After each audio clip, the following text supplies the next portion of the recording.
mi jefe me pide mi reporte y me dice, oye Noel, ¿qué tal te ha ido con tu cartera? Le digo, no van a pagar ninguno de los clientes. Y me dice, ¿por qué? Todos los clientes tienen problemas. Se ha quedado sin trabajo, se le murió tal vez, el negocio se malogró, etcétera, etcétera, etcétera. Y me dice, justamente por eso los clientes están en mora, porque tienen problemas. Y a ti te hemos contratado para que de alguna manera tú tienes que orientar a las personas para que optimicen o vean la manera de cómo utilizar sus recursos económicos para pagar sus deudas.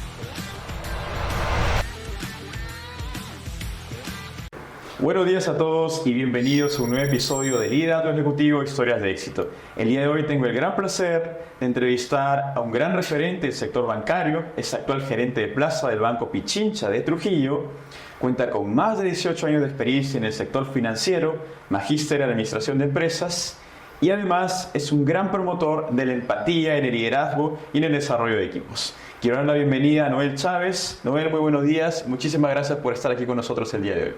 Buenos días, Lucio. Yo encantado de estar acá contigo, ya abierto a poder expresar todo lo que he vivido durante todo este tiempo. Buenísimo, Noel. La primera pregunta que queremos hacerte está relacionada con cómo empezaste en el campo laboral. Ya tienes más de 18 años de experiencia en el sector financiero, un gran referente. Pero cuéntanos, ¿cómo fue tu inicio en el mercado laboral? Muchas veces muy complicado para la mayoría. Por supuesto. Yo comencé estando en la universidad.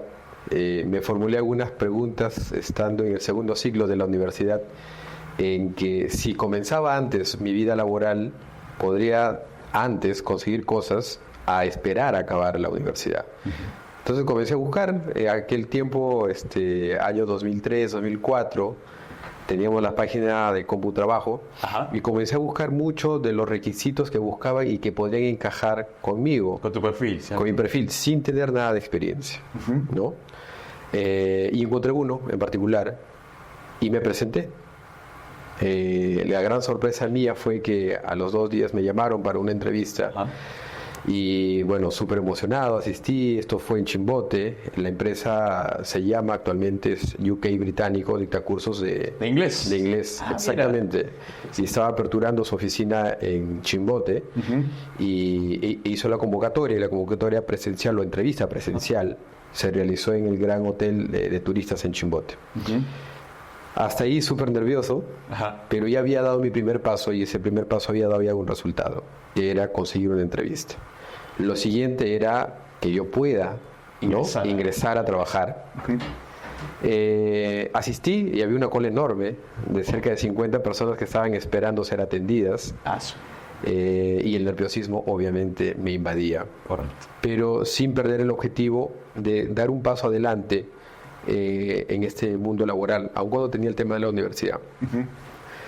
Bueno, resulté, me entrevistaron, la persona que me atendió hasta el día de hoy recuerdo, el señor Alfredo Anticona, una persona muy amable, de muchos años también, retirado del sistema financiero, pero comenzando en este tema de las ventas para esta empresa. Lo trajeron desde Trujillo para Chimbote.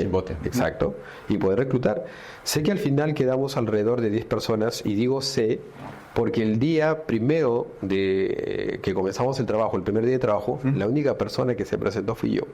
O sea, al final cumplí mi objetivo, pero de alguna u otra manera ya yo sentí la responsabilidad de quedarme, porque era la única persona. Aunque no lo creas, también se me pasó por la mente qué pasó con el resto, ¿no? Claro. Había personas muy experimentadas que tú los escuchabas y ya vendían de otros lados, estaban dentro del rubro, ya vendían cursos con mucha ya con una trayectoria. Exacto, con mucha trayectoria.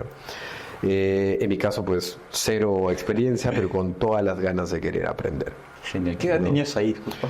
Tenía 17 años. 17 años, claro. Y lo bueno de esto es que no era limitante con la edad mínima para ingresar a laborar, que son 18 años, ¿no?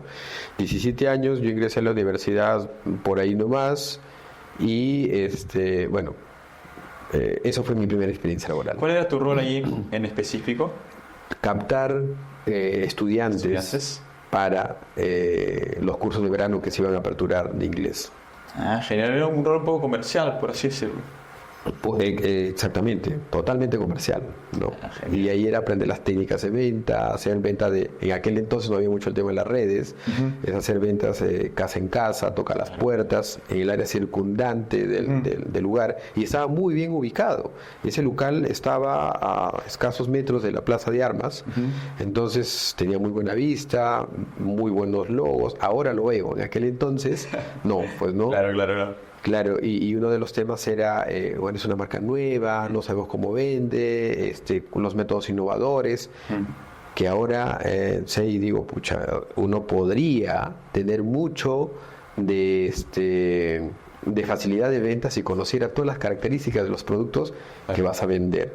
Pero en ese entonces para mí era aprendizaje, como tal. Eso fue mi inicio laboral. Qué genial, Mel. Bastante temprano para ingresar al mercado laboral.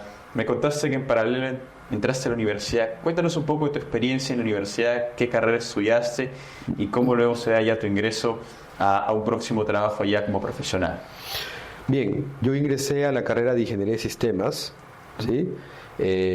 Bajo el premio de excelencia, porque fui uno de los mejores alumnos el segundo mejor alumno de mi colegio.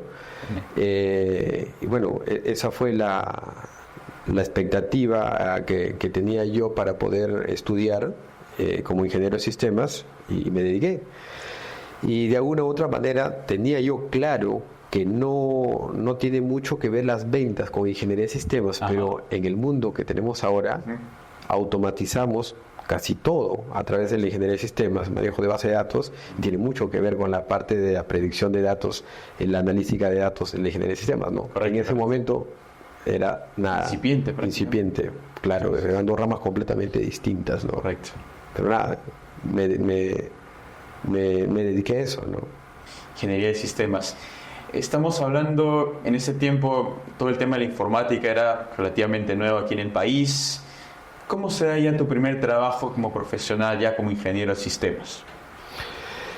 Realmente el tema de la ingeniería de sistemas como tal no lo he desarrollado porque continué con la parte comercial, ¿no? Comencé con estos cursos de inglés que yo los comercializaba. Pero ya después, a lo largo de la carrera, mientras que iba estudiando la carrera como tal y también no dejé la parte laboral, me di cuenta que ingeniería de sistemas no solamente es una computadora, ¿no? Claro. No solamente es reparar computadoras, impresoras, como realmente uno cree, y ahora los celulares, pues no. Correcto.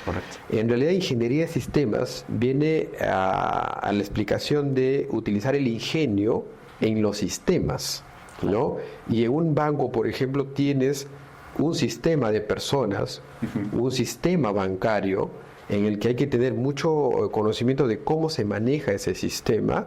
Y bueno, se aplica básicamente el tema del ingenio aquí. Entonces, la ingeniería de sistema va más allá del concepto informático que queremos tener. Aun cuando actualmente ya manejamos, por ejemplo, base de datos, ¿no?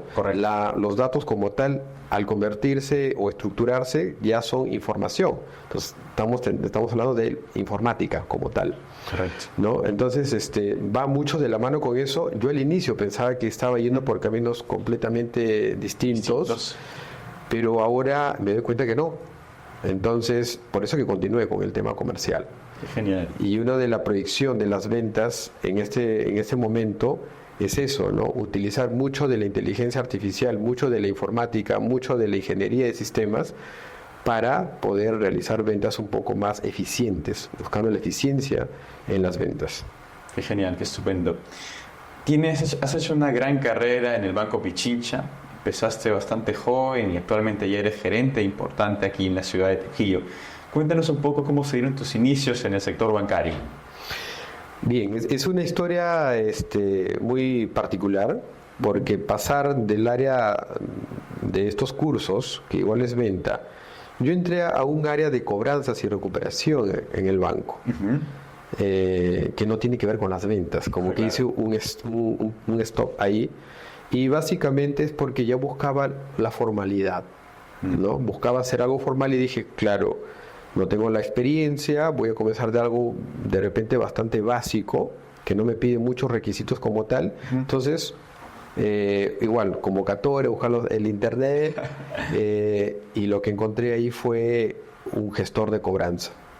Que para aquel entonces el Banco Pichincha, que ya comenzaba en 2008, estoy hablando, comenzaba a abrir sus puertas en la ciudad de Chimbote, pero también tenía una empresa asociada que era Pagueyá, y yo entro a trabajar a esta empresa, a Pagueyá, como cobrador, un cobrador junior, porque obviamente no tenía ningún conocimiento previo, claro, ¿no? Claro.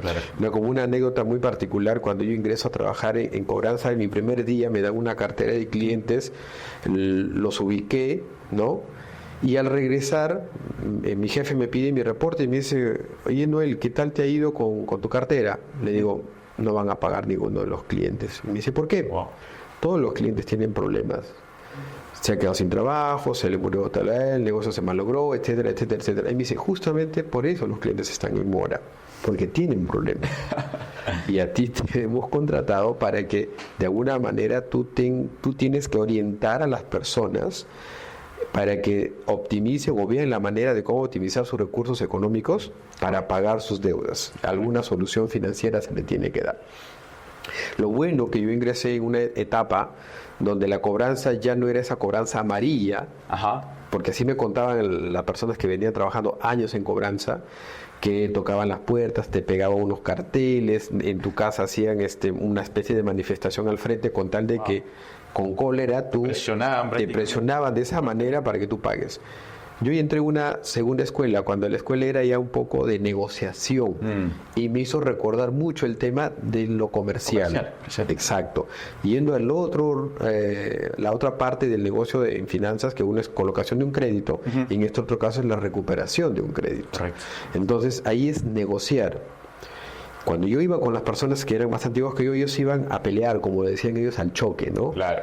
Y yo aprendí, dije, más inteligentemente es el tema de negociar.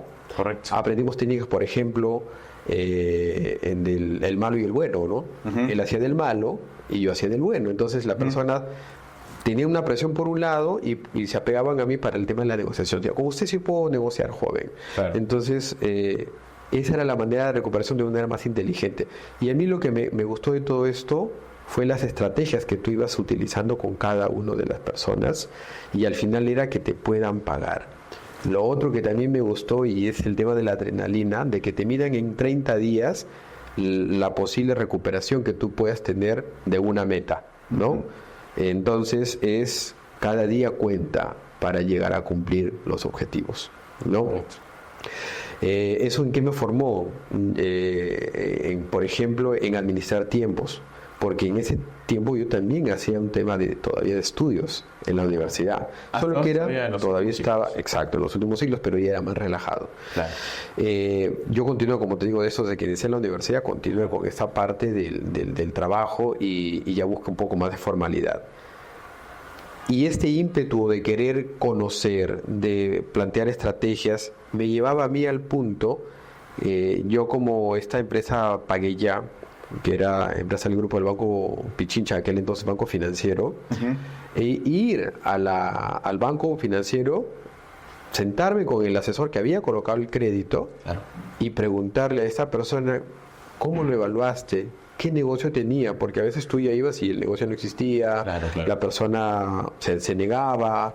Entonces, primero era recabar información, tener muchos datos, y en función a eso, armar una estrategia para llegar a la persona.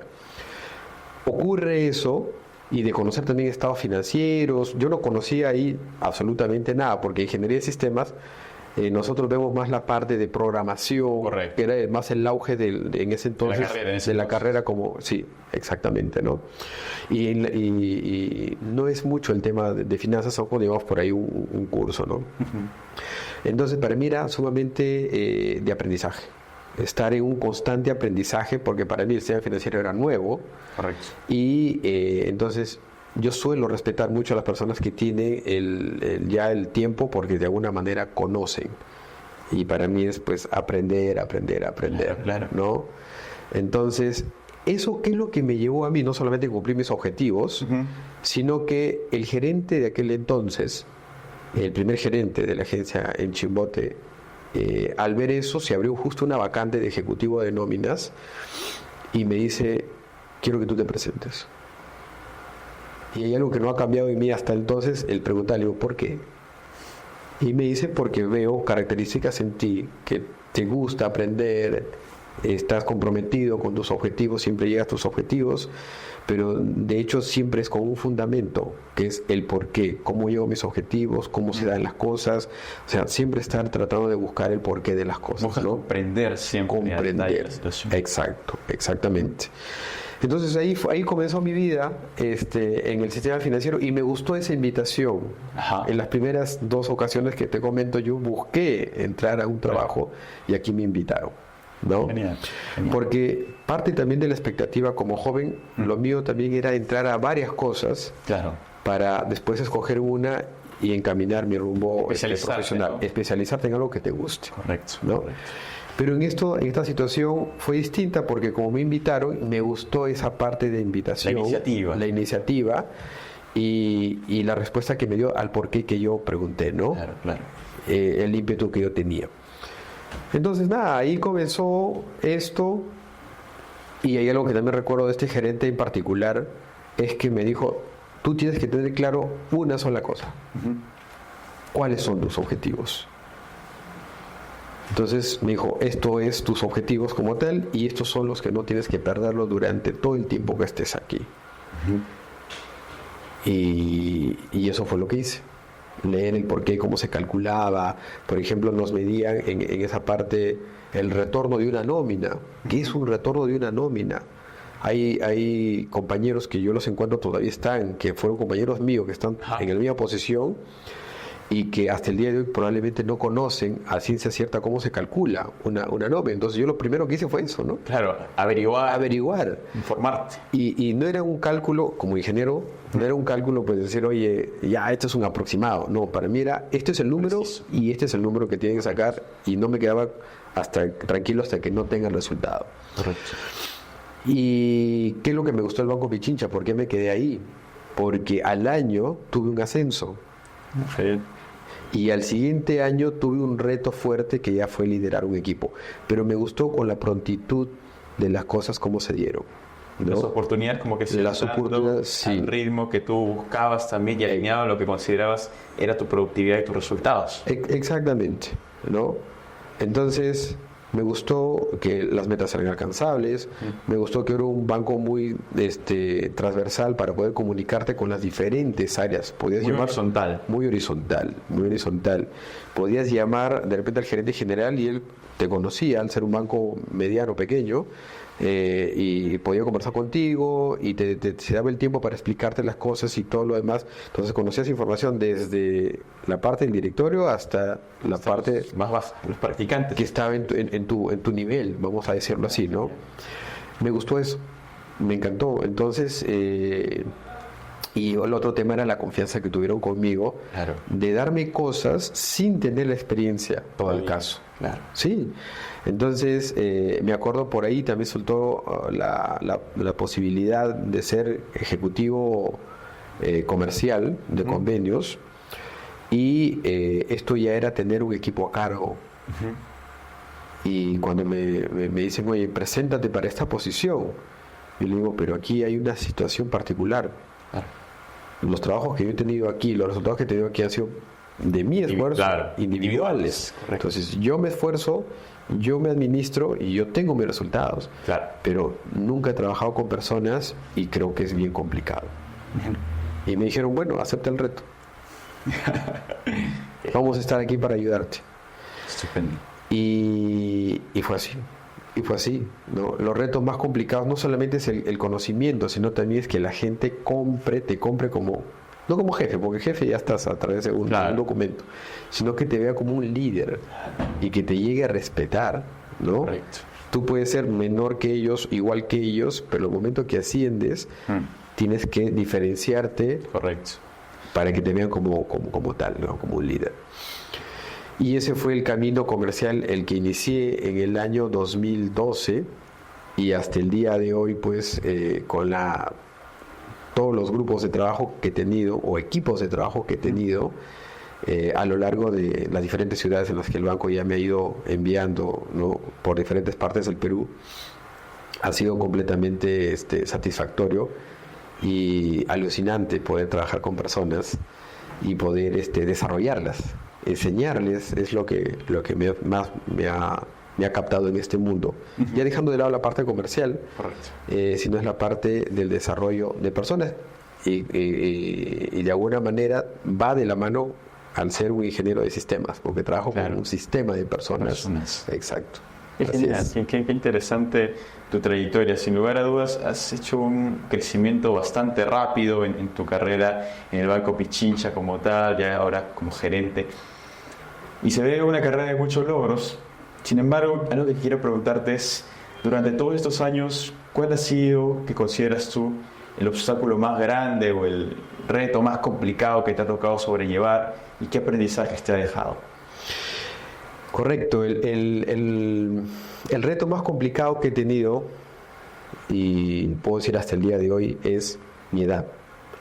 Uh-huh. Yo he asumido puestos o retos muy joven, y los pares o a veces la jefatura, ya por el tema de lo que he vivido, tiende a cancelarte, ¿no? Tiende a cancelarte. ¿A menospreciarte hasta cierto punto? No podría decir menospreciar, pero no eres el foco inicial de atención, claro, aun cuando recién puedes haber sido ascendido, sino que como que tienes que ganarte la posición porque eres el joven.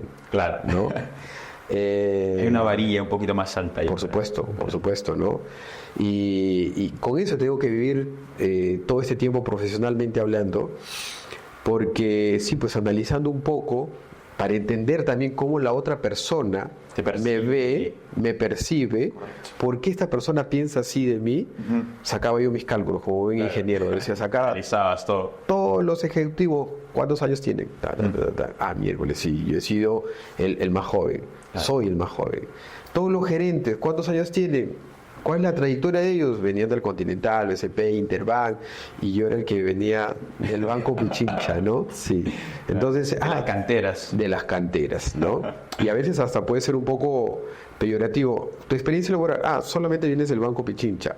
Entonces aquí la situación era como al inicio, ¿no? Claro. Aprender todo, no, siempre el respeto de la experiencia de las personas, porque de hecho que tienen tiempo en algo, conocen. Entonces era hablar con fundamento, leer, investigar, preguntar el por qué, siempre tener una imagen un poco más completa antes de dar una opinión o de exigir algo, porque una de las cosas que también me caracteriza es que yo me gusta trabajar con las cosas claras. Uh-huh. Y cuando las cosas se tornan no tan claras, comienzo a exigir. Correcto. No. Esto era así, porque ahora ha cambiado.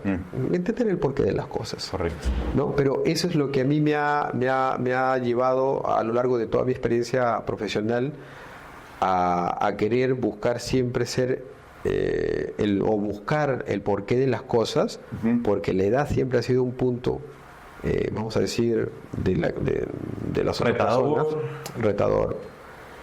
Punto a tener muy en cuenta al momento de defender mi posición.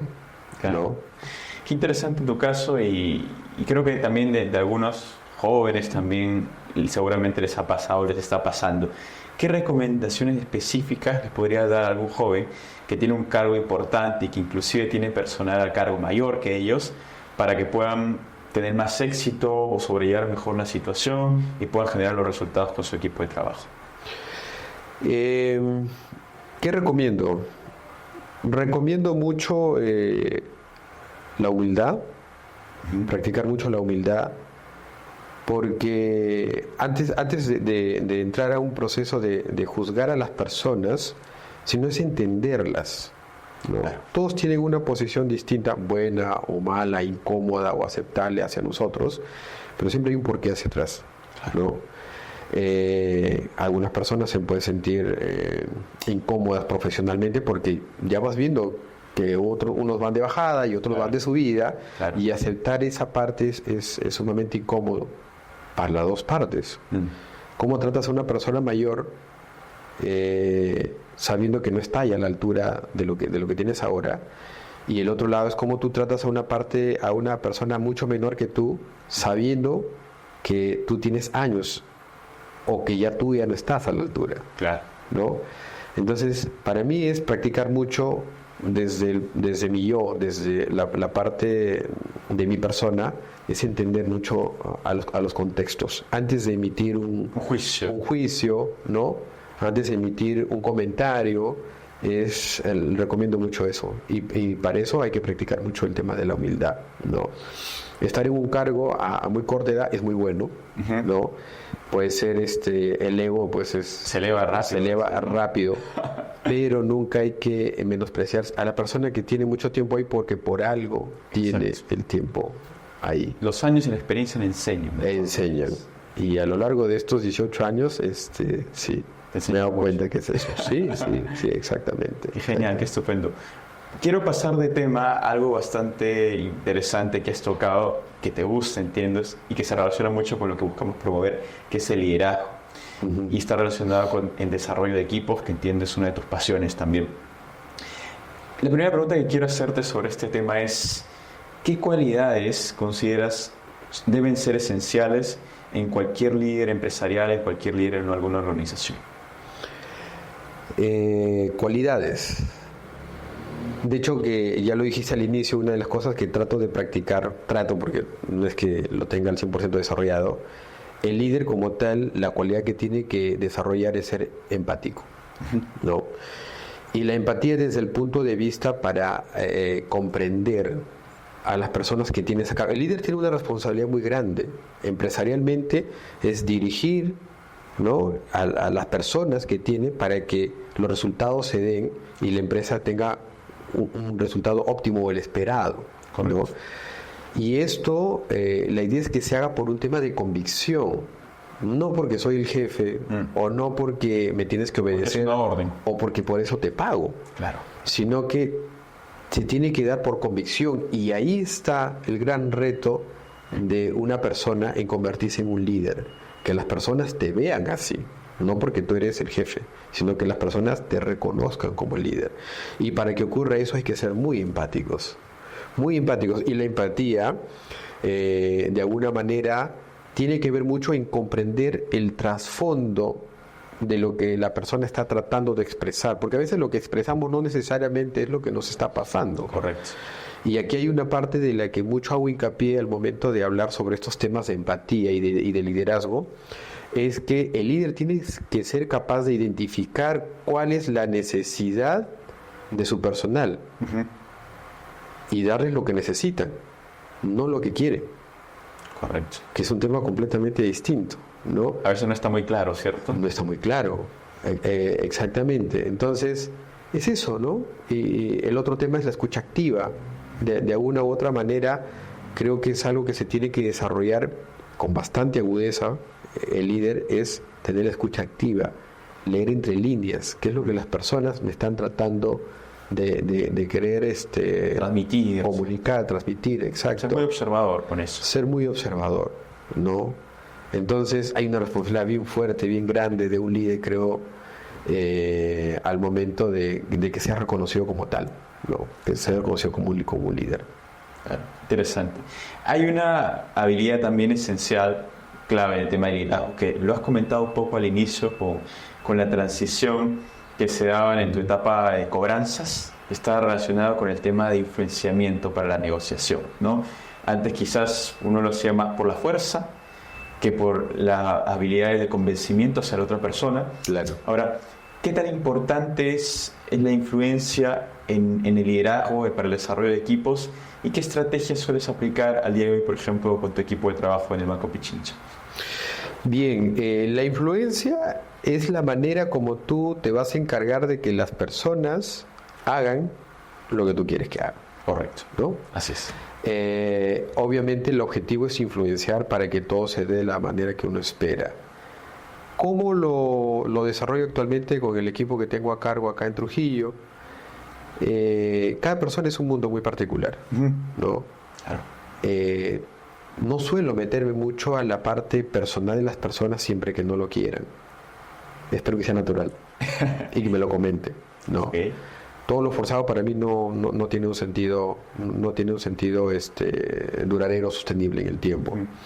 Entonces, lo que trato es de identificar qué es lo que a la persona le motiva, qué es lo que a la persona le puede motivar, y me tomo libertades, porque manejamos actualmente en todo el sistema financiero muchos protocolos para trabajar, metodologías. Entonces, a veces me tomo la libertad de hacer a un costado, por determinados momentos o formas o tiempos, para tocar temas que le gusta a la persona. Hay personas que no le gusta hablar, aun cuando trabaja en la parte comercial, no le gusta hablar de números todo el día. Claro. Pero le gusta que lo reconozcan. Claro. Entonces, para mí es fundamental, y es lo que practico, es entrar en ese detalle de conocer a cada uno de tu personal, de tu equipo, para poder influenciar en ellos a través de sus motivadores, utilizando lo que me comentas. Aquí se tiene que influenciar de todas maneras, ¿no? Estupendo, qué genial. Otra pregunta que me genera mucha curiosidad es tu faceta como facilitador, también como capacitador de equipos relacionado con el tema de la empatía, que entiendo es una de las características que más te gusta promover en los equipos de trabajo. ¿Cómo lo manejas y qué buscas profundizar ahí en ellos, o cómo lo vienes trabajando? Ya, te comento un poco cómo nace el tema de ser facilitador de este curso de empatía, clave para el liderazgo. Ese es el taller que dicto varios años en el banco. ¿Cómo nace esto? Previo a esto, el banco siempre ha hecho convocatorias dentro de las diferentes áreas, los que quieran dictar algún curso o algún tema, que son especialistas y quieran dictarlo para un conocimiento de varias personas que se quieran inscribir dentro del banco. Entonces, yo antes de eso veía, escuchaba, decía, bueno, es algo que probablemente en su momento lo hacía muy, muy dentro de las personas con las que yo trabajaba. ¿No? Cuando llego a estudiar la maestría, que también fue un tema de llegar a una conclusión de por qué estudiar una maestría, no solamente para tener el cartón o no solamente para diversificarse en el tema profesional, sino es por qué. Claro. Entonces yo llegué a la conclusión de que era necesario tener el conocimiento ya formal de lo que yo estaba practicando, porque en todo este tiempo yo he sido jefe, probablemente líder, pero no tenía claramente si lo estaba haciendo bien. Claro.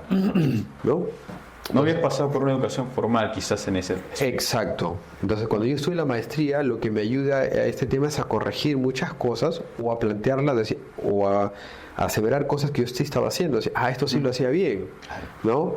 Entonces, parte de eso, yo digo, aquí hay cosas que para mí son muy interesantes y llego a la parte más básica. La empatía es algo, desde mi punto de vista, que se tiene que practicar a todo nivel. No es fácil, aun cuando en la definición uno dice, pues es ponerse en los zapatos de otra persona y punto. No es solamente eso, existen cosas mucho más amplias, y justamente lo que quería hacer era eso, como el tema de la maestría. Primero investigar sobre el tema de la empatía, qué estudios tenemos, qué investigaciones hay de manera formal sobre este punto de la empatía. Y segundo, era de todo lo que yo había investigado, ordenarlo, estructurarlo, y cuando tienes un conocimiento, hay que compartirlo. Así es. ¿No? Genial. Y como anécdota, la primera vez que yo me convoco, porque tienes que dar una clase modelo y te califican, claro. Yo súper nervioso porque era la primera vez que iba a hacer algo con gente que yo no conocía y es de manera virtual. Libre para cualquier libre para cualquier trabajador de cualquier área y de cualquier nivel. Entonces el lenguaje que utilizas tú tienes que ser pues sumamente entendible para todos. Esa es tu audiencia, exacto. Entonces yo me presento presento mi solicitud, y la persona que me entrevista es una persona que yo la conozco de años en el banco. Y me dice, Noel, qué milagro que estás por acá, te conozco en la faceta que estás apagando fuegos, o sea, agencia complicada, Noel que mandamos, negocio complicado, Noel está por ahí, pero acá estás en una situación distinta. Le digo, bueno, quiero tu mejor apreciación sincera, claramente, de cómo es que voy a realizar el día de hoy mi clase modelo. Y fue virtual porque esto se dio justo en pandemia. Exacto, que la pandemia nos ayudó mucho a pensar las cosas. Correcto. Claro. A repensar las cosas. A repensar las cosas, a verlas desde otro punto de vista, ¿no? Claro. Entonces di mi clase modelo, le pedí un feedback, me dijo: Noel, tenemos 3 clases más, después que terminemos, te llamo yo personalmente y te voy comentando, ¿te parece? Le digo: ya, no hay problema. No me llamó. Entonces a las 2 semanas le escribo yo por el correo y le digo: quedo a la espera de saber. Ajá. Y me dice: no te llamaba porque eres la única persona que ha podido probar para que... Entonces tenemos más bien que ver contigo ya el tema de tu estructura, de cuántos días vas a hacer, y todo esto de acá, 2 horas por día máximo, que no sé qué, no sé cuánto. Y le digo: pero no hay un tema de feedback, porque es la primera vez que yo hacía formalmente enseñar algo. Me dijo: no, está correcto. Has utilizado fuentes que la gente, no solamente estás hablando de algo, estás utilizando las fuentes, estás utilizando el autor que está, las personas también tienen videos donde pueden entrar a verificar, chequear o expandir más el tema, estás en el tiempo correcto, estás bastante bueno. Exacto. Me dice: es más, yo quiero presentarme o escribirme en tu curso, ni en tu laboratorio. Genial, dije. Se dio el primer curso y tuvimos que reprogramarlo porque no se presentaron muchas personas, salvo ella y 2 personas más, y necesitábamos como 15 personas para iniciar el curso. Entonces yo me replanteé un poco, hasta ahí yo no había hecho nada, o sea, malo, pero me replanteé bastante el tema de la cultura que podamos tener en el banco acerca de escuchar estas cosas, ¿no? De habilidades, que no necesariamente las personas ahorita están abiertas a poder escuchar, porque no es algo que ahorita lo vas a ver, que es parte de mi trabajo. Claro, no lo ves como algo que te va a generar un resultado en el corto plazo. Exactamente. Entonces, ¿qué hicimos para la primera? Como que por ahí tratamos de obligar a las personas a que ingresen, o a las jefaturas de que incentiven a su personal para promover este curso. Y bueno, se completaron los 15, iniciamos el curso súper dinámico dentro de lo que se puede la virtualidad. Correcto. No me hubiese gustado que hubiese sido de manera presencial, que sería otra la situación. Y al terminar el curso, bueno, yo lo di por concluido y todos los alumnos dijeron: profesor, y yo obviamente era un compañero más, nos gustaría que vuelva a dictar este curso en una versión 2. Genial. Y la calificación también que me dieron al interno fue una calificación buena, no fue el 100% obviamente, pero fue una calificación muy buena dentro de todos los facilitadores que se presentaron a dictar cursos, porque se dictaban cursos en paralelo, 3 o 4 cursos, ¿no? Ya.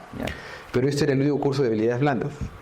Mira. Entonces, era algo nuevo para ese tema. Entonces ahí fue un tema que a mí me encantó, me gustó. Fue un nuevo reto.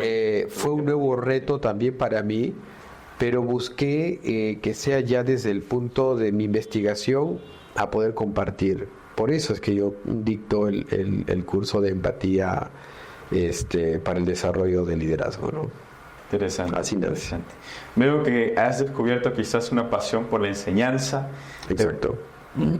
¿Tienes algún proyecto o te gustaría quizás fortalecer eso o desempeñar algún rol como docente quizás? ¿Cómo ves tu perspectiva como educador?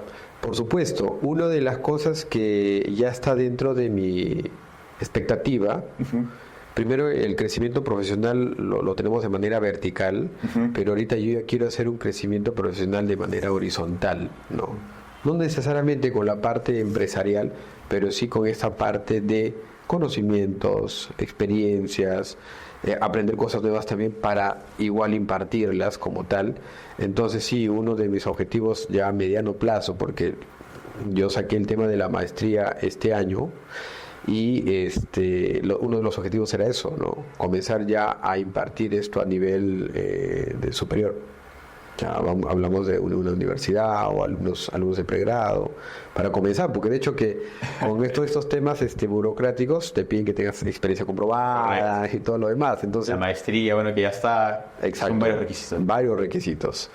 Entonces estoy en ese camino y sí, ahorita es abrirme un poco más de manera horizontal, ¿no? Ya no tanto vertical, porque eso está en función a la estructura que tiene el banco, ¿no?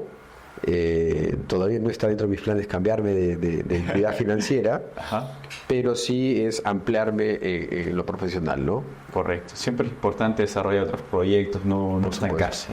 Por supuesto. Qué genial. Bueno, sin lugar a dudas tienes una trayectoria muy importante, has hecho una carrera profesional bastante exitosa. Cuéntanos un poco, ¿eres una persona muy académica solamente o cómo logras equilibrar tu vida? Bueno, si te das cuenta, yo vi el tema de la parte académica y desarrollé la parte profesional, ¿no? Correcto. Ya cuando dejé de lado la parte académica, que acabé la universidad, me dediqué al tema laboral. No mucho desarrollé en aquel entonces la parte personal, el equilibrio de tu vida personal, ¿no? Correcto. Ya cuando uno tiene familia y todo lo demás, pues le das esa parte de equilibrio a la familia, ¿no? Pero personalmente no lo hice hasta hace poco, ¿no? Que comencé a ordenarme también, como por ejemplo comenzar a practicar natación, como por ejemplo también practicar frontón, por ahí hacer ciclismo, y todo esto en tema desde el tiempo de la pandemia. Ah, genial. Sí. Un gran cambio ahí en ti. Por supuesto. Y eso son una de las cosas que uno creo que tiene que replantearse siempre. No necesariamente cuando esperar una pandemia, ¿cierto? Esperar una pandemia, por ejemplo. Se tiene que plantear siempre, y eso es algo que lo que he intentado mantener ya en el tiempo, que es equilibrar esa parte que tú dices de la vida, pero comenzó básicamente o con bastante arraigo en la época de la pandemia. Yo en la época de la pandemia la pasé en el Cusco. Hubo ese tema del confinamiento y decías, ¿qué haces en todo este tiempo? ¿No? Y aquí era el tema, la pandemia ha generado un problema o nos puso en jaque con el tema de la salud, ¿no? Y aquí era cómo mejorabas tu salud para que no seas de los que fallecen en la pandemia. Y eso fue una de las cosas que me puse a pensar. Comencé, por ejemplo, me compré una guitarra por internet, por Marketplace. Yo ya sabía tocar guitarra, pero comencé nuevamente a practicar. Lo había dejado de años, porque eso yo lo tenía a inicios de la universidad, fines del colegio. Comencé a practicar. Por ahí tengo unos videos grabados en YouTube también, un poco yendo. ¿También? No, TikTok todavía no he llegado por ahí. Pero el tema de la música sí, ya verlo de un punto más profesional, porque a lo largo de mi vida ya he ido con la parte de la investigación, claro, del aprendizaje, esas cosas. Y lo otro fue que me compré una bicicleta. Mira. Y dije, no, tengo que comenzar a hacer deporte. Claro. Y soy de las personas ya que en el tiempo ha cambiado. Antes, como joven, el ímpetu era pues esa preocupación de que voy a estudiar y a la par voy a trabajar, quería las cosas para rápido, porque así es el joven, que tiene ese ímpetu. Ya con los un poquito más de años, dije, voy a comenzar poco a poco. Entonces compré la bicicleta, comencé a recorrer algunas cosas, 10 minutos en bicicleta, 15 minutos, 30, 40, y llegaba a manejar 1 hora 40, 1 hora 50, y justo en el tiempo antes de ir al trabajo, o sea, me salía primero a las 7 de la mañana, después 5 de la mañana, después 4 y media de la mañana, y así. Y era un ritmo bastante bueno, primero interdiario, después todos los días, y así, ¿no? Pero es aprender cosas nuevas. Constantemente. No sé si tú has leído algo de programación no lingüística. Neurolingüística. Habla mucho del tema de la sinapsis que puedes generar en el cerebro cuando haces cosas distintas. Claro, así ¿no? Es. Y tienes que manejarlo en un cierto rango de tiempo para que se convierta en un hábito. Exacto, y esas actividades complementarias, por así decirlo, al final repercuten en todo. En todos nosotros, en todas nuestras actividades. En cómo ves todo. Exacto. Así es. Y ahora, el equilibrio con la vida personal, no sonaría un tema de cliché, pero realmente es necesario. Claro. Porque si le das mucho tiempo al tema del trabajo, el estrés es algo que te va a invadir y no reaccionas bien cuando estás en constante estrés. Correcto. Entonces, una manera de equilibrar es desarrollar cosas para ti, ¿no? Claro. Como el deporte. Como el deporte, ¿no? Qué genial. Y justamente quiero ir un poco con eso, con la experiencia de la natación. Sé que nadas desde hace poco, es más, hemos coincidido inclusive en la piscina, porque también me gusta nadar. Pero veo que has desarrollado una disciplina bastante importante y destacada. Sales a nadar, si no me equivoco, todos los días a las 6 de la mañana, inclusive hoy día has nadado temprano, sí, claro. ¿Cierto? Cuéntame, ¿cómo se dio esa inserción en la natación en primer lugar y cómo has podido desarrollar ese hábito de manera tan tajante? Correcto. Sí, la natación la comencé recién desde el 23 de julio de este año y comencé con la primera línea que era ir cada 2 días, una vez o 2 veces a la semana. Pero ¿cómo llego a esta conclusión? Nuevamente en esa parte de querer equilibrar las cosas y darle tiempo de calidad, o darme tiempo de calidad cuando estoy aquí, ¿no? Cuando estoy aquí, que es cuando estoy fuera del trabajo. Entonces, primero comencé con el tema del frontón, por ejemplo, antes de la natación. Pero las canchas que tienes aquí tienes que ir hasta Huanchaco, medio complicado, y sí me comenzó a gustar.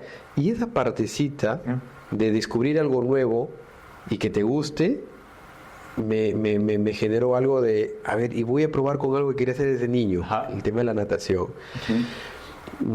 Llegué en buen momento porque sé que actualmente en la olímpica, en la piscina olímpica está ya reestructurada, es nueva, recién de este año. Súper buena, sí. Me pareció muy bueno el tema de los horarios y los instructores, ¿no? Y comencé así, bajito. De a pocos. De a pocos. Sí. Te comento una anécdota. El primer día que yo llegué a la piscina, que fue a las 7 de la noche, no fui en la mañana, fue en la noche. Llego y bueno, te hacen el tema del calentamiento, entras a la ducha y después a la piscina, ¿no? Y te dice, todos se metían a la piscina. Entonces yo me metí en medio de la piscina, ¿no? Bueno, estaba por meterme en medio de la piscina y el salvavidas me dice, señor, ¿usted en qué nivel está? Le digo, es mi primer día. Vaya al primer carril.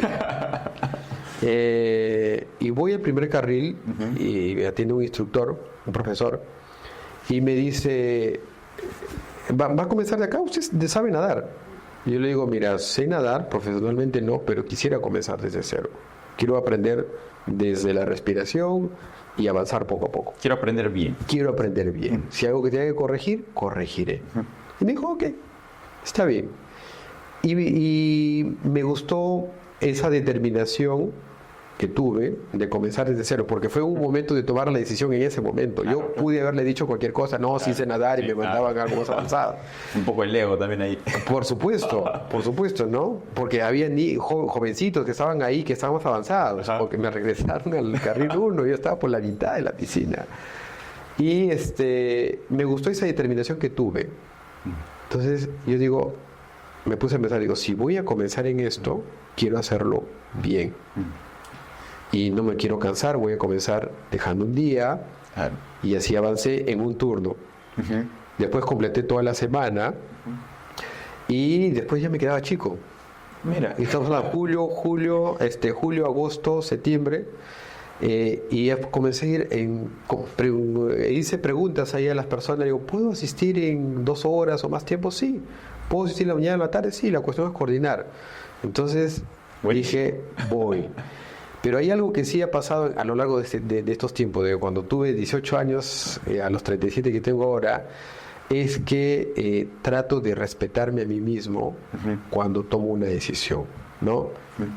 La diferencia del Noel de hace 20 y tantos años atrás es que a la persona con la que tenemos menos respeto cuando le prometemos algo es a uno mismo, ¿no? Y a veces respetamos más al resto. Trabajamos mucho para el resto. No queremos quedar más con el resto, pero nosotros sí quedamos mal. Entonces, yo me he decidido ya hace como 1 año y medio a respetar lo que yo me propongo, ¿no? Y si lo voy a cambiar, primero lo pienso, lo medito bien y digo, ok, voy a cambiar o desisto de algo. pero que no sea cancelador para mí mismo. Es un tema de autoestima. Exacto. ¿No? Y lo estoy trabajando bastante en eso. Y eso es lo que me tiene en este tema del deporte de natación. Y aparte que la natación es un deporte bien bonito. Sí, bien, de todas maneras. Bien bonito. Más completo, ¿sí? Es completo, para la salud es bueno, es un deporte que no te desgasta físicamente, Sí. Lo puedes practicar hasta que te mueras. Sí, tal cual. Entonces, me gustó eso, a diferencia de otros deportes, ¿no? Yo de más joven he hecho atletismo, he ido al gimnasio a hacer pesas, ciclismo, como te digo, pero me ha encantado la natación porque no avanzo todavía en estos en niveles, pero me gusta que hay personas que están ahí contigo, te van corrigiendo, el ambiente que tienes ahí también es súper bueno porque todos están enfocados en aprender a nadar, y es una decisión que yo tomé y que me estoy respetando a mí mismo en conseguir eso, ¿no? Sí, te comenté la vez pasada acerca de la anécdota. Estuve por Lima un domingo y tenía que estar a las 6 de la mañana en la piscina, así que tomé un bus. El más temprano dije a las 10 de la noche porque mi objetivo era llegar a la piscina, y eso que yo no duermo cuando viajo en bus. Llegué acá a 5:55.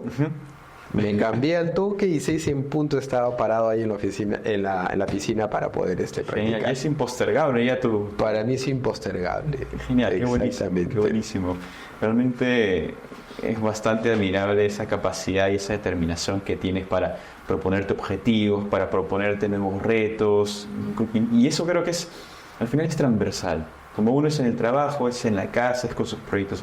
Eso de que yo soy así un lado no funciona. Entonces, definitivamente lo reflejas hasta en la natación, esa disciplina, esa determinación. Y qué bueno, porque encima es un deporte súper completo, como lo has dicho, que te relaja, te desestresa y te mantiene activo, que es súper importante, ¿no? Complementarnos como seres humanos y tener un equilibrio en la vida. Yendo con ese equilibrio, también quiero ir a otra pregunta bastante interesante y un poco más personal, ¿sí? Veo que eres una gran persona, además de un gran profesional, pero cuéntanos un poco qué tanta influencia tuvo tu formación desde casa, cómo fueron tus inicios como hijo, cómo fue tu niñez. Mi niñez, mi padre y mi madre siempre han estado conmigo en todo el proceso de niñez hasta la universidad. Entonces a mí me enseñaron desde casa que hay que respetar mucho a las personas. Siempre hay que hablar de usted a las personas mayores, ¿no? Y por ejemplo con mi papá, con él hablar de algunas cosas todavía es medio complicado, porque hay ese nivel todavía de respeto, en el que no podemos hablar muy abiertamente. Y por otro lado, con mi mamá, había mucho el tema de por ejemplo, el expresar cosas, pero con la mamá, no con el papá. Había esa diferenciación, claro, ¿no? Correcto. Con el papá un poco más recto y con la mamá un poco más asequible. Y esa es la forma como me han criado. Otra cosa característica que a mí me enseñaron y que me ha llevado a donde estoy es tratar de ser lo más honesto posible. Digo lo más honesto porque uno no puede llegar a ser honesto al 100%. Claro. Y ser una persona consecuente con las cosas. O sea, si te digo algo, tratar de cumplir medianamente dentro de las expectativas que uno ha dado. Claro. ¿No?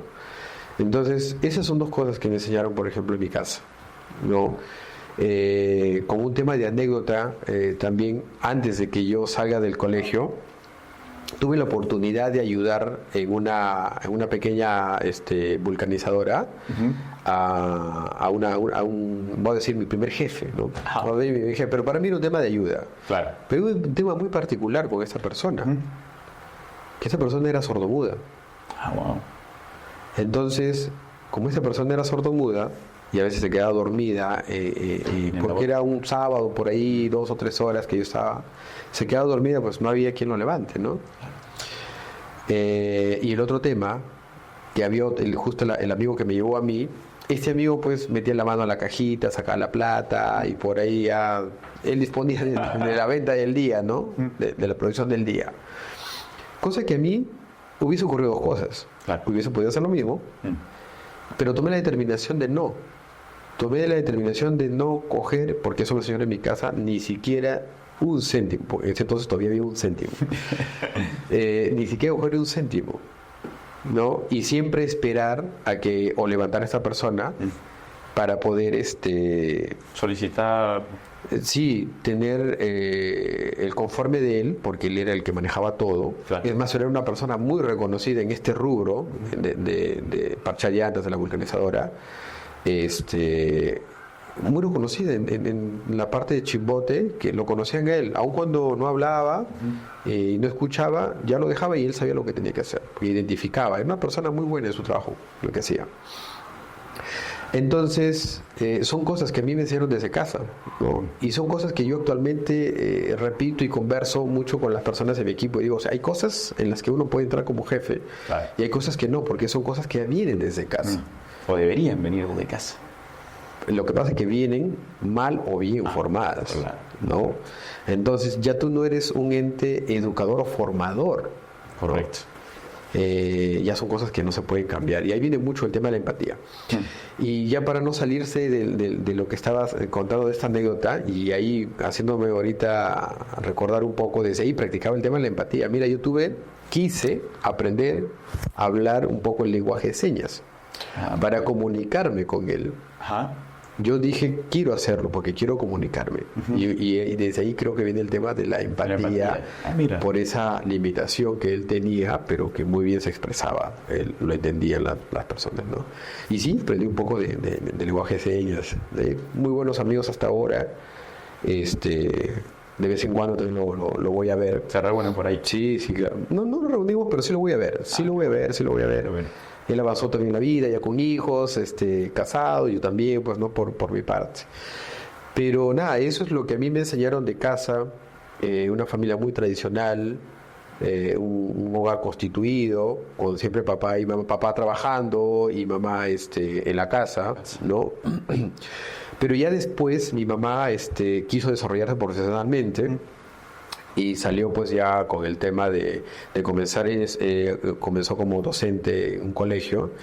Y esa parte del ejemplo que uno tiene en la casa, pues lo vas adoptando en el día a día, ¿no? Pero eso es lo que tengo de casa. Qué interesante. Y qué clave que es realmente la formación de casa. La familia, sí. Familia, sí. Así es. Estupendo. Quiero ir a otro tema bastante trascendental para nosotros. Nosotros en la Fundación de Liderazgo y Desarrollo Integral nos gusta mucho promover no solamente el liderazgo, sino el liderazgo empresarial y la importancia que tienen las empresas para el desarrollo de la sociedad, para el desarrollo de nuestra ciudad y de nuestro país. Cuéntanos un poco, en el Banco Pichincha de manera específica, ¿qué rol al día de hoy desempeñan como agente también de desarrollo de nuestro país y cómo cumplen un propósito para ayudar a desarrollarnos como sociedad? Correcto. Mira, nosotros el año pasado comenzamos en consorcio con una ONG y justo colocamos aquí en el Parque Alipio Ponce, colocamos un botellón para reciclar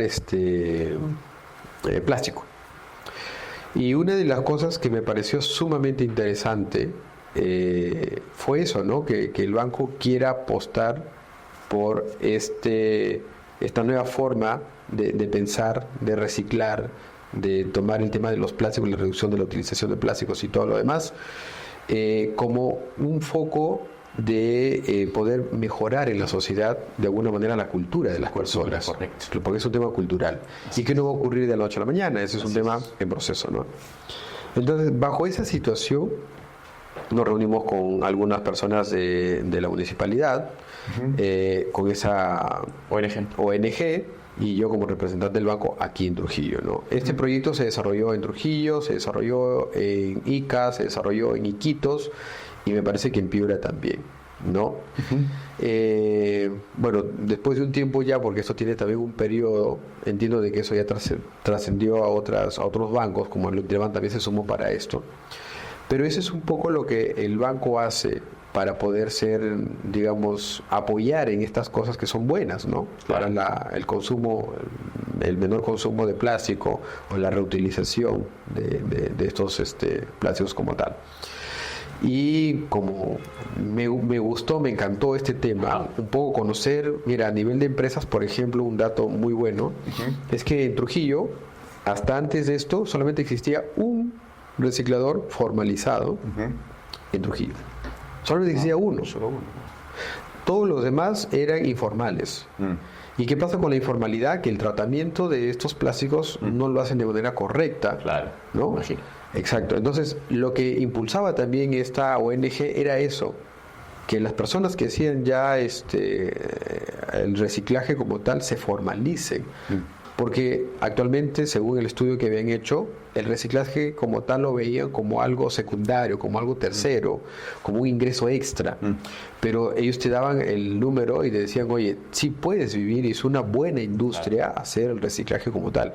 Y si tienes uno formalizado en Trujillo, imagínate cuántas hay posibilidades de que las personas ingresen y se puedan formalizar y vivan de esta parte de lo que es el reciclaje, ¿no?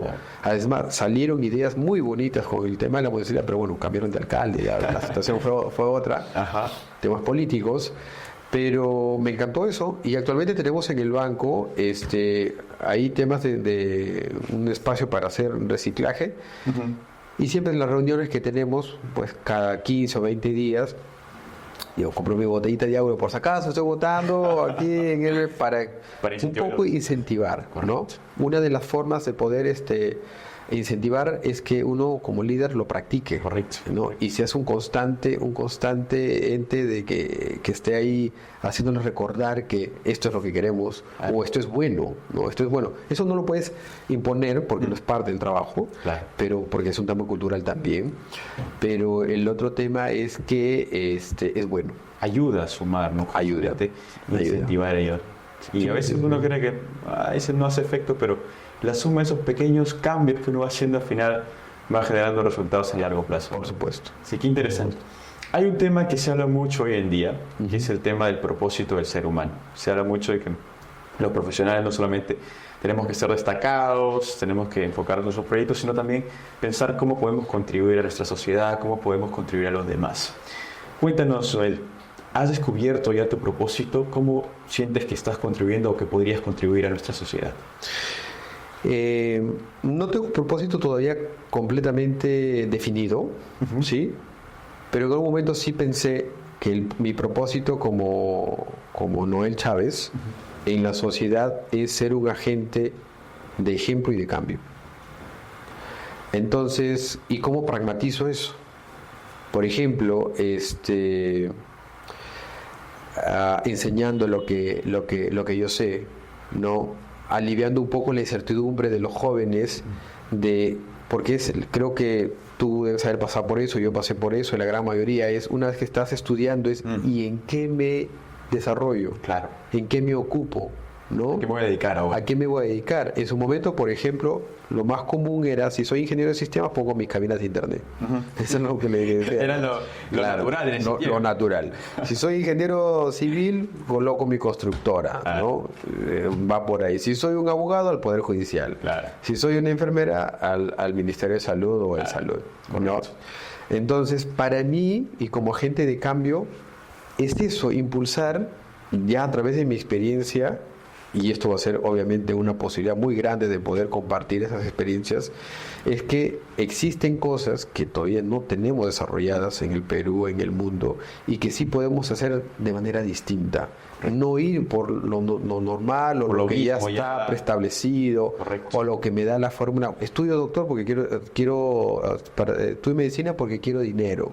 Los doctores tienen plata, ¿no? O médico cirujano, pero el tema es cuál es el fin fundamental que vas a hacer cuando tengas 80, 90 años, qué es lo que vas a tener de recompensa en el tiempo como satisfacción personal. Correcto. Y que lo puedas ver, que lo puedas cuantificar. Exacto. Eso es una de las cosas que yo pienso.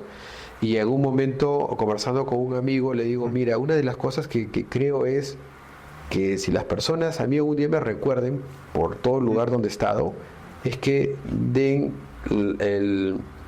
la convicción o el testimonio de que era un señor. O sea, que te vean como una persona cabal.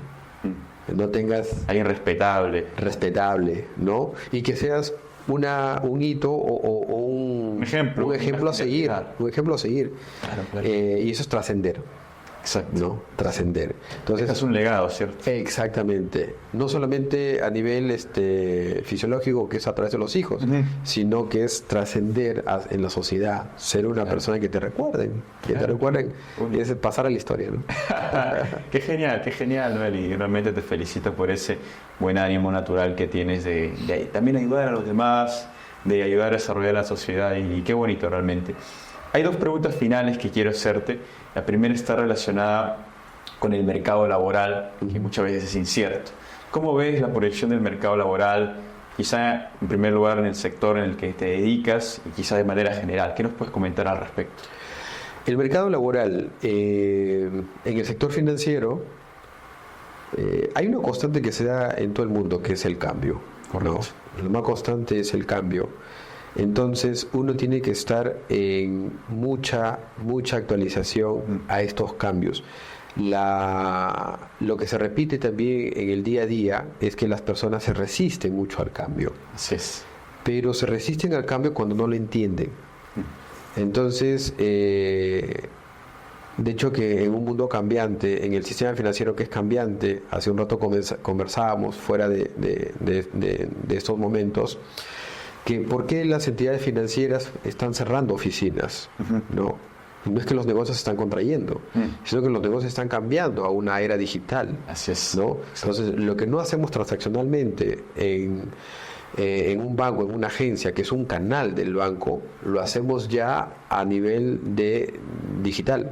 Las personas ahora, el joven, ya no quiere ir a hacer cola a un banco para pagar o hacer una transacción. Correcto. Quiere hacerlo de manera rápida y sencilla, ¿no? Práctica. Una de las cosas de la sociedad también es que las personas esperan un resultado rápido. Son impacientes, inmediato, ¿no? Y eso es parte de lo que tenemos actualmente como sociedad.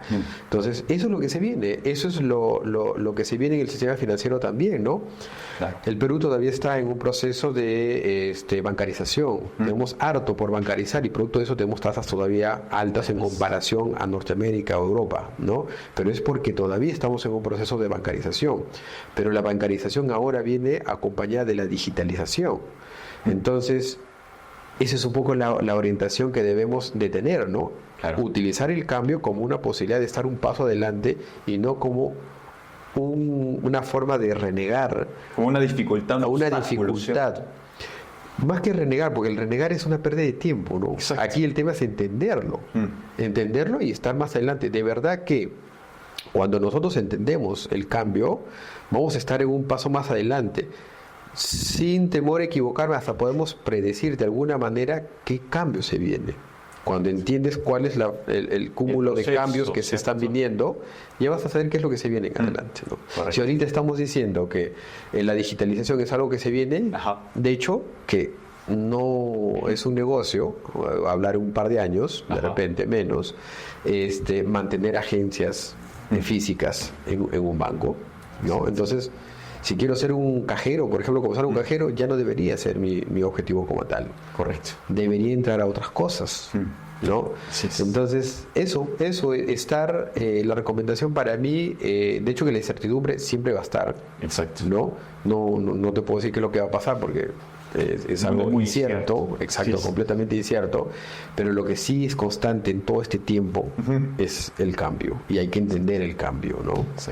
Esa es la recomendación. Ir adaptándose, ¿cierto? Y adaptándose. Qué genial.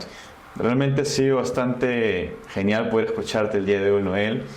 La última pregunta, bueno, más que todo como mensaje que quiero decirte, me gustaría que te dediques a tu cámara, a la audiencia que están escuchándote con mucha atención, y les puedas dar un mensaje de recomendación a los profesionales, a los jóvenes que están empezando en el mundo laboral y que realmente también quieren y aspiran a tener una carrera exitosa como tú. ¿Qué les podrías decir a cada uno de ellos? Correcto. Mi recomendación realmente, como ya por haber pasado durante estos 18 años en la experiencia en banca, es que el segmento bancario, por ejemplo, es un segmento donde existe bastante cambio y bastante tiempo muy corto de medición. En el sistema financiero hablamos de 30 días, hablamos de metas, y las metas siempre son mensuales, y es por eso es que el cambio aquí se viene completamente, es casi natural entonces la recomendación es esa, que estemos abiertos al cambio, pero también que llevemos la parte conceptual, porque un estudiante tiene la parte conceptual, tiene la parte de la lectura. La idea es que llevemos ahora la parte práctica, que eso es uno de las brechas más grandes que tenemos cuando salimos de la universidad y vamos al campo laboral, ¿no? Esa brecha entre la parte cognitiva y la parte práctica realmente, que es la ejecución. Y eso es un poco el tema de la recomendación que quisiera darles, de que pragmaticen todo. Desde el ciclo 1 traten de pragmatizar todo para que entiendan realmente o no sea tan complicado al momento de salir al campo laboral ese choque brusco y diga, no sé en qué trabajar, no sé a qué dedicarme, y siempre investiguen todo, ¿no? La lectura, profundizar mucho, tener la mayor amplitud de conocimiento, saber el porqué de las cosas. Eso es. Buenísimo, Noel, realmente ha sido un lujo escucharte el día de hoy. Nos has compartido muchas reflexiones, muchas historias. Estoy seguro que toda nuestra audiencia se ha quedado encantado con las experiencias que nos has compartido, las enseñanzas. Quiero, en nombre de la organización, agradecerte por estar con nosotros, desearte muchos éxitos en todos tus proyectos, en tu propósito, que realmente es muy interesante y muy motivador en pro de nuestra ciudad, en pro de nuestro país. Y encantado de tenerte aquí. Estoy seguro que en una próxima oportunidad vamos a tenerte nuevamente. Muchísimas gracias, Noel. Gracias a ti, Lucio. Hasta luego, nos vemos.